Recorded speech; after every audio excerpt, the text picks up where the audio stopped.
What is up sa inyo mga boss madam?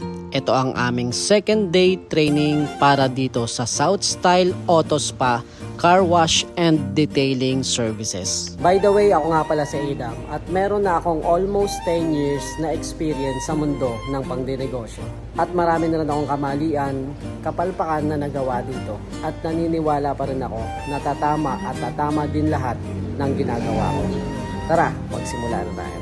For today's video mga boss madam, ito nga ang aming second day of training at ang topic namin ngayon ay ang 3-step paint correction, headlight restoration at ang tinatawag nilang degriming. From module to actual, ang itinuturo sa amin step by step. Kaya talaga namang masusundan mo lahat ng itinuturo. Kahit ako mismo ay nag-actual dahil gusto ko rin itong malaman kung paano nga ba ito ginagawa at para makita ko rin ang resulta ng aming service na ibibigay dito sa South Style Auto Spa Car Wash and Detailing Services. Only here at the 4th Street Food Park and Car Wash. Muli mga boss madam, hanggang dito na muna tayo at magkita-kits tayo sa last part nitong video na ito. Maraming salamat mga boss madam. Kita-kits tayo sa susunod na mga video.